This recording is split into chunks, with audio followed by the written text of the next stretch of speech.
Ngayong araw nga pala mga tol, pangalawang day ito namin sa Bicol. May solid na naman kaming dadayuin na liguan. Tara, samahan nyo kami mga tol. At yun na nga, maaga nga pala kami dito nagising ni Beta Fish. Baka daw kasi maubusan siya ng hotdog tsaka betlog. Ayaw daw niya magutuman. Pagtapos pala namin kumain ni Beta Fish, nagtimpla na rin pala agad siya ng kape. Yung nakakatuwa lang dito mga pre, nakita namin yung bata sa ilog kung paano tumae, awit. Tamang Netflix and chill pala kami dito ni Beta Fish mga tol, tsaka kwentuhan ng mga sarili naming karanasan. Kasama rin pala namin dito si Palo, sobrang init, di nga lang namin masabayan yung kanyang trip, tamang walk trip sa tag-init. Purong solar pala yung katawan niya ni Palo, kaya hindi nakakaramdam ng init. Ayun na nga, nakarating na pala tayo sa tulay na Nyog, medyo nakakakaba at nakakatakot, scared lang mga tol kasi medyo maalog yung nyog tsaka yung kakapitan, medyo wala tayong tiwala kaya dahan-dahan lang tayo dito kasi meron din tayong dalang bata, baka mahulog yan, mahirap gumawa. Unang beses ko nga lang pala tumawid sa ganitong klase na tulay kaya medyo natatakot pa ako mga tol, pero sa totoo lang talaga, takot lang talaga ako mapilay.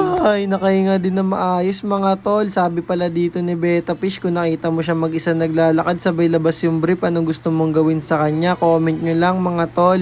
At ayun na nga, pakit na naman kami sa dulo ng walang hagdan. Pagtapos na naman netong outing na to, baka maghugas kami ni Beta Fish ng pinagkainan. Dito rin pala si Palo nangangalakal. Sinaway ko nga siya na wag sumigaw ng bote bakal, baka mapagkamala siyang asset, baka dito pa siya sa magandang ilog matira sa puwet. Kaya nga sabi ko kay Palo, wag siyang pipikit, baka lalo sumakit. Pero safe lang mga tol, sabi naman kasi sa akin ni Palo, may follow up pa siya, goods for 3 days pa na walang pikit-pikit, kaya hindi niya mararamdaman yung sakit. Yung daan pala dito medyo matarek. For the first time nagamit ko din yung pagkabatang ilog ko. Hawak-hawak ko yung anak ko habang nagbibideo. Pakinggan pala natin yung kanta dito ni Beta Fish mga tol. Music please! Dito na kami sa Marinduque, kasama ang buong pamilya.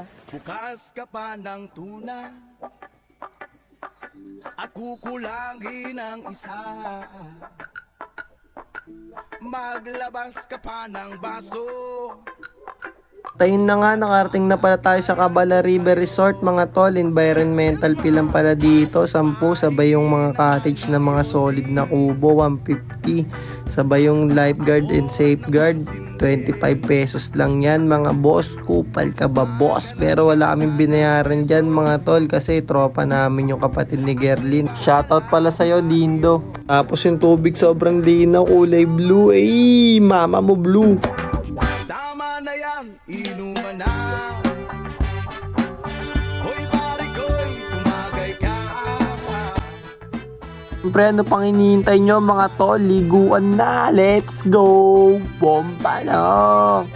Brrr. Pinauna ko na palang paliguin yung asawa ko tsaka yung anak ko dyan para dito kami sa lamesa pupunuin ng gin ng aming tiyan, kaso bitin talaga yung gin kaya inaluan na namin ng konting betchin. Ang sarap kasi maligo kapag sobrang lasing. Nasa usapan na pala tayo ng lasing lang pala talaga pag sobra, baka pag bombet mo kwento ka na lang talaga. Libre na rin pala yung slide dito sa Cabala Resort, kaso nga lang mawawasak ang yung short. At dito pala naisipan namin nila Beta Fish na pumunta dun sa may bato. May nakita kasi kaming spot na pwedeng pagbombitan. Sasabay pala tayo sa Agus dyan para mapunta sa tamang patutunguhan. Kaya naman diretsoy na lang doon sa spot na nakita namin na pwede pagbombitan, kaso aagusin ka lang talaga, baka makatabi mo pa dun si Lolong. Medyo may kalaliman din kasi yung ilog na yan, lagpas tae mga tol. Wala kang makikita dyan na lumulutang na diaper, kaya solid talaga dito sa Bicol. So sobrang solid dito, inaya nga kami ni Palo doon sa may malaking bato, doon daw kami magjabol. Ang kulit mo talaga Palo. Ang kita nyo naman yung kagandahan ng Pacific Ocean tsaka yung Agus dyan, nakakatakot talaga, baka agatin ka na lang ng buhay sa tiyan. Buti na lang talaga bago namin puntahan tong spot na pwedeng pagbombitan, nagbuo na agad ako ng 6 na immortality. Pero sa part talaga niya, kinakabahan na ako, pero nialakasan ko lang yung loob ko para sumunod yung 2 bugok na to. Eh no, tamang akyat ni sila, hirap na hirap, di nila alam may laya kang Tarzan. Tinan nyo naman si Beta Fish, gusto talaga makaakyat. Ayan pala si Beta Fish, yung mahilig maglabas ng puwet sa huli kong vlog mga tol. Kung napanood nyo yun, solid din yung naliguan namin doon. Ang daming pirana doon. Sulit na sulit talaga yung pagpunta namin dito sa Bicol. Nakakatanggal ng stress kasi sobrang layo namin sa mga marites. Enjoy for watching! Meron mayari yan. Wala pa, kunin mo na pa. Meron. Wala, ibibigay mo Ayan nga pala yung bayaw namin, ayun yung malupit sa amin, pinakamalupit talaga, pinakamalupit talaga bumakflip, tsaka holy flip, tsaka cartwheel. Di ko alam kung anong tricks yung papakita niyan. Yung huli ko kasi nakita na tricks na ginawa sa pagligo namin, yung babe tricks pa lang eh. Di ko alam kung anong tricks yung gagawin yung bata na yun, makakak pa sa lubid, wag may ano sa leg mo, baka di ka makahinga, hindi mo ituloy yan. Dito hintayin nyo lang talaga, may papakita talaga yung tricks mga tol, solid talaga na tricks. Babe tricks.